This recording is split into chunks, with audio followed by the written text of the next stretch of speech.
How's it going, everybody? Mitch Gibson here, joined by a familiar face of the community. If you don't already know her face, you better get to know it and get to know her name. I've got Emily Wethington with the Hancock County Community Foundation joining me for this episode number 13, I believe is what it is. I'm almost losing track. It's starting to bleed through with all this sitting at home and the coronavirus stuff. But Emily, I appreciate you taking the time to join the show this afternoon during your busy schedule, and hope all's well with you guys. How's the coronavirus and this pandemic treating you? Yeah, well, thank you for having me. As a staff and personally, I'm working from home, and I'm trying to do my part as well as by staying home and not going out and limiting the amount of contact, but very thankful that I still have a job and I'm able to continue to do good work in our community. So, just plugging along and trying to get as much done as we can and still keep in contact with people. It's been so different doing this more virtually and doing videos and, being able to actually call more people on the phone than we normally do just to check in. So it's been kind of fun to be able to think outside of the box during this time.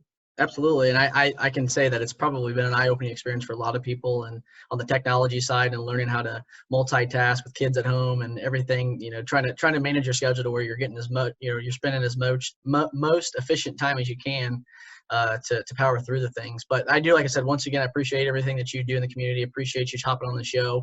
I guess for the audience and for everybody in Hancock County to kind of get to know you a little bit more, take us a little bit of background on where you're from, where you came from, some things that you did growing up, and what led you to Hancock County and the Community Foundation. Yeah, absolutely. So I am actually from Hancock County.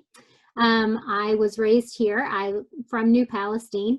And I went to school, kindergarten through 8th grade at St. Michael's, and then I continued my high school education at Cecina on the east side of Indy. And I went to school. I got a softball scholarship. Softball was huge. It still is. I still give lessons, but it was a huge part of my life growing up.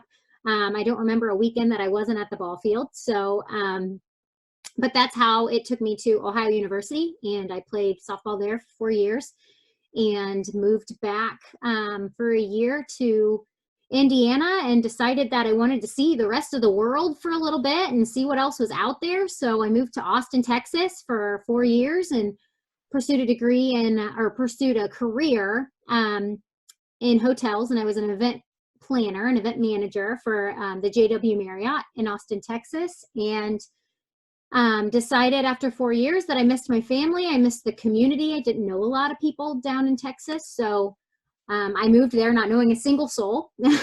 So when I decided that I wanted to move back, I didn't have a job at the time, but wanted to take my time to find something, and came across a communications position that was open with the Community Foundation. And one of the things that I really loved about events was being able to share a success with someone. And I did a lot of I worked with a lot of groups at the hotel that were fundraising groups.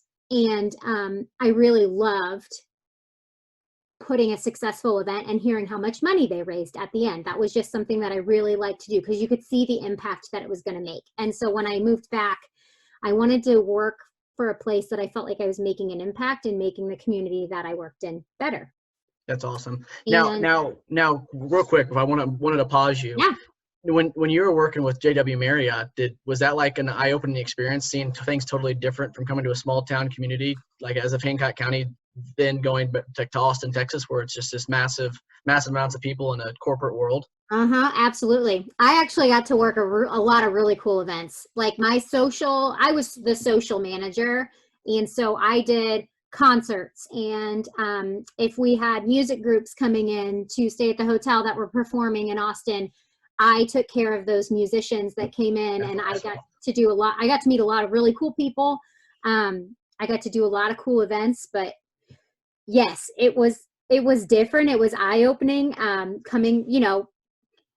we're growing in Hancock County, but it's a small community compared to large cities, and going from That to Austin, Texas was a little bit of a shock at first, but yeah, I got to do really cool things. I had the iHeart Country Music Festival as one of That's so cool. my groups. So I always got free tickets, which was awesome to go We'll have to catch up on some. I don't know if you know what I did prior to getting the insurance business, but I was with MS Communications downtown Indianapolis, and I was in the promotions and marketing departiment. Oh, no, I didn't know that. How cool. Super. Yeah, we'll have to talk about that one day, and we'll Okay. get it on video and share it out with Very everybody. cool. But Yeah. it's thoroughly an awesome experience. So yeah, I apologize to get you off track there. Talking about, kind of what led you back to Hancock County and led you to the Community Foundation.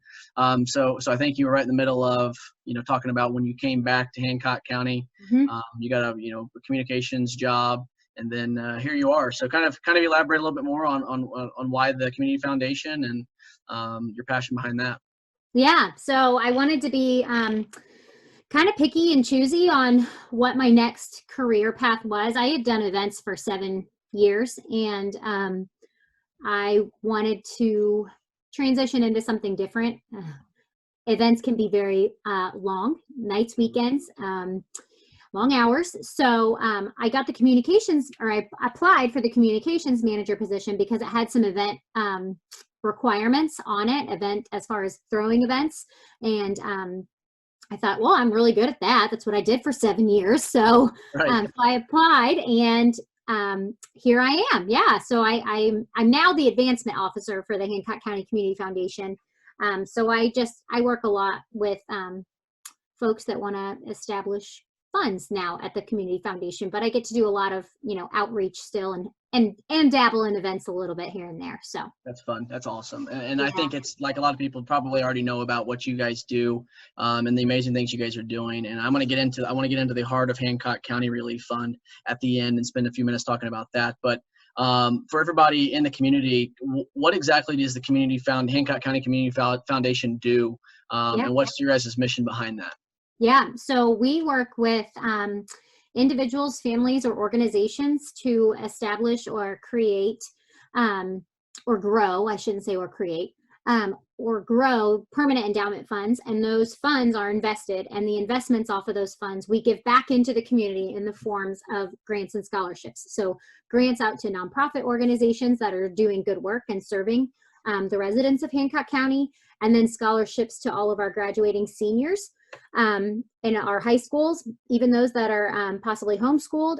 We also have non-traditional scholarships. So maybe someone took a break from high school to college. They took a couple years off, and now they want to pursue a degree. And we have a couple of non-traditional scholarships that we also steward. And so we steward over 300 funds at the Community Foundation. And, as you can imagine, every year that number changes, because every year we have someone new that approaches and says, I have this money that I don't know what to do with, but I know I want to give it back.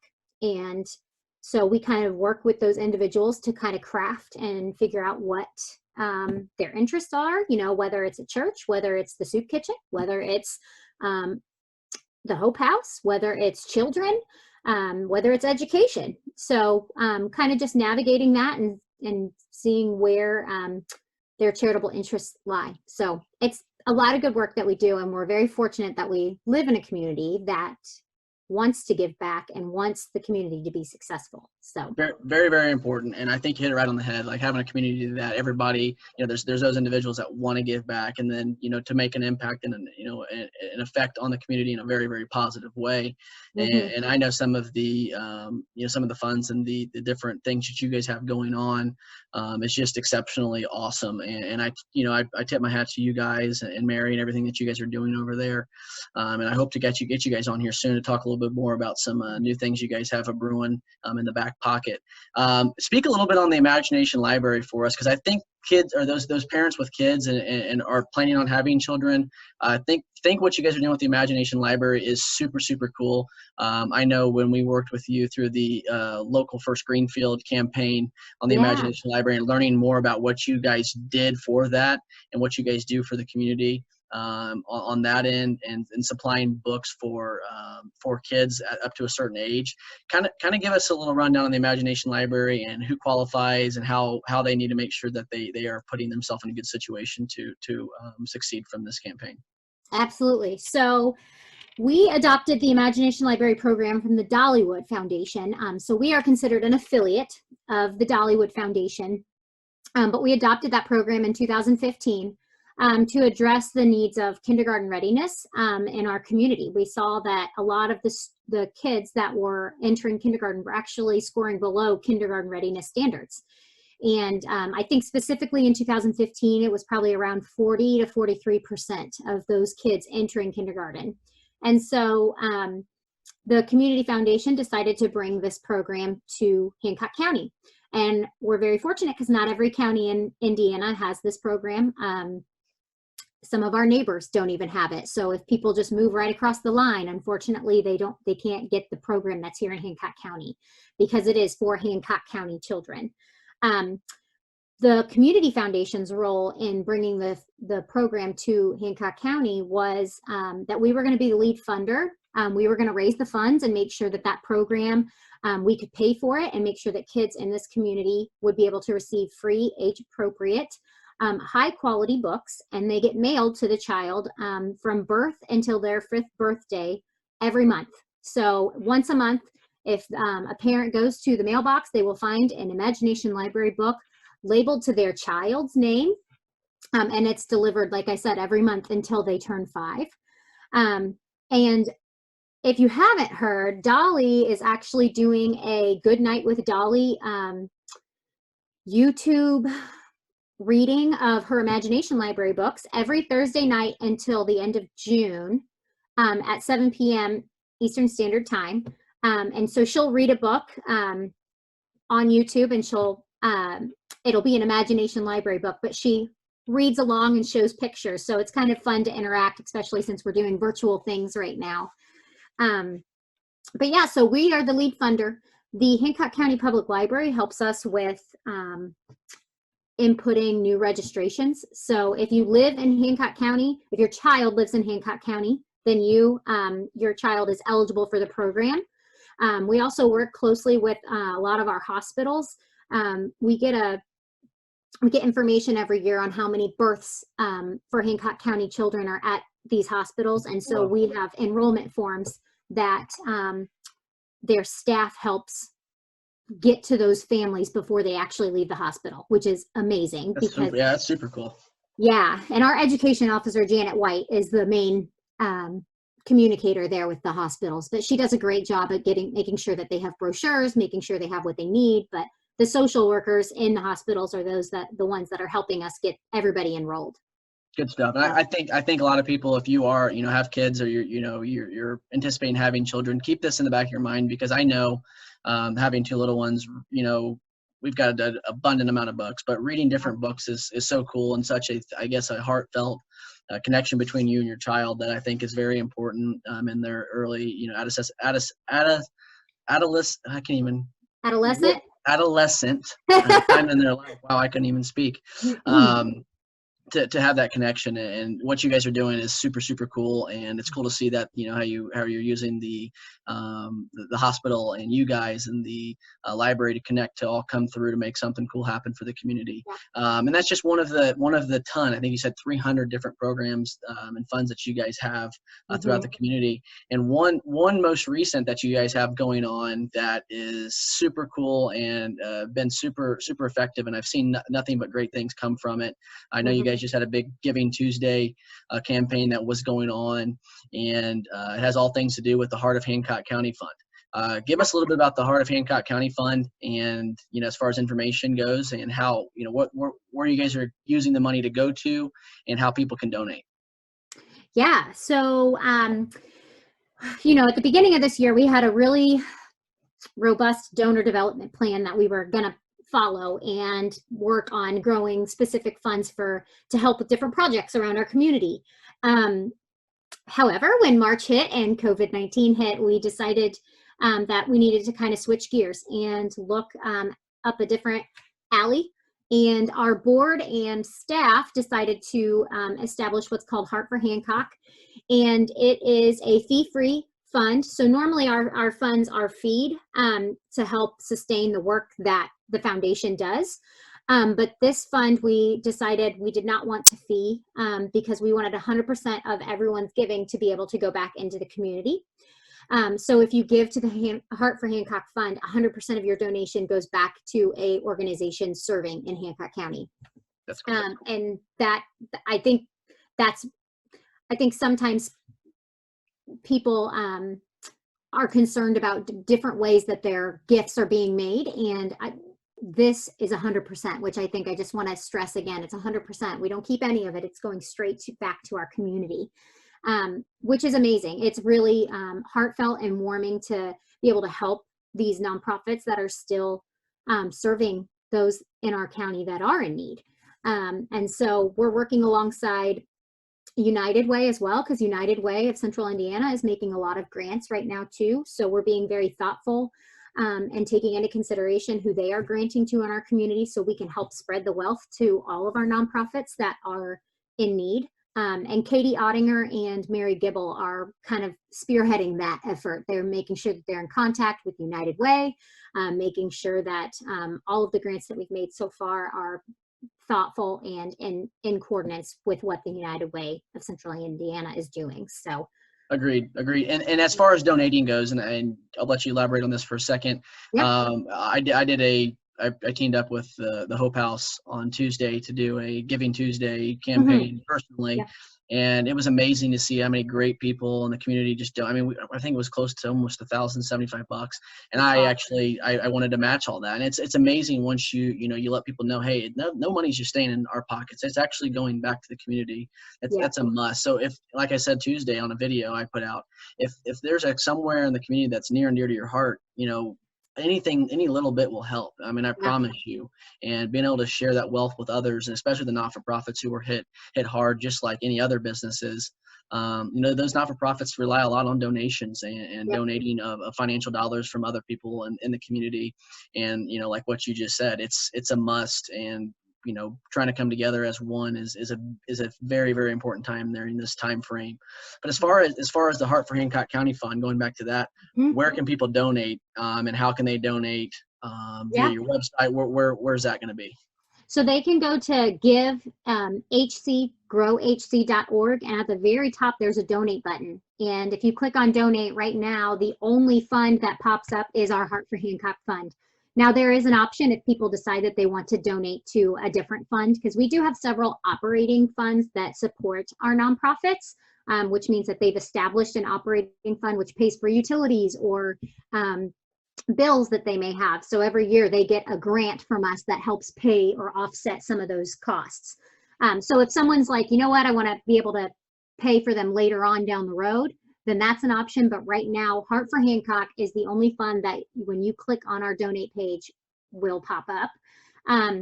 We are still collecting mail. So if someone is wanting to mail in a check, they can certainly do that as well. Marie, our VP of Finance, checks the mailbox every day. So she's making sure that any donations that come in are getting collected. So I mean, anyone can donate. It's not specific, and it's not, it's kind of considered unrestricted because it allows the foundation to be able to grant out when we see a need in our community. So Perfect. There's no restrictions on those funds as far as where it's going to. It could be a grant to any organization in our community that qualifies. That's cool. And I think you can hear me correct still? Yeah. Yeah, I think it's important, that you said that there's other funds on the site that you can see. So like I said, there's a near and dear place to your heart that you can go donate to. Go check it out and see everything that they've got going on, which is very, very important. Obviously, I'm trying to make sure I keep my episodes as minimum as possible and not give too much great information about your guys' business, because I want to have you guys on eventually again once this pandemic slows down and I can come out to your guys' building and sit down with Mary as well, and you guys can share some more awesome information on what you guys have going on at the community Community Foundation. Personal question here. I got two of them. Okay. One of them is a question that I ask every single show and every single episode. So if you haven't listened to one, maybe you haven't listened to the end of it. You might be stuck in your shoes for a second, but it's okay.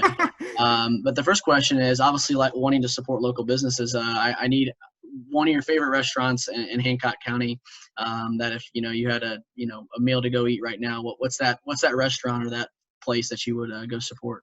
So I love Thai food, and I have been ordering Zap Thai on Grubhub because I live out in Wilkinson. Not a lot of places deliver out to Wilkinson. No. But Zap Thai on Grubhub does. So I have been supporting Zap Thai quite often while awesome. I am home. I have not had that place one time. I've had Thai food 2 or 3 times outside of Hancock County. I was having lunch with a couple of customers, but it is very, very good. I'm gonna have to give it a try once I can get back out and about again. My second question. You should get their Thai iced tea when you go. It is. Yeah, I hear all about the Thai iced tea. What is it? Oh, it's so good. Is it actually iced tea? I mean, what? I don't know what's in it, but it's kind of creamy. It's not like our iced tea at all. Huh. But it's creamy. It's cooled down. It's not a warm tea. It's cold, but it's iced. Yeah, it's iced, but it is delicious. Well, sounds like I'm gonna have to try that once. That might be my first meal once I get let out of quarantine here next week. Yeah.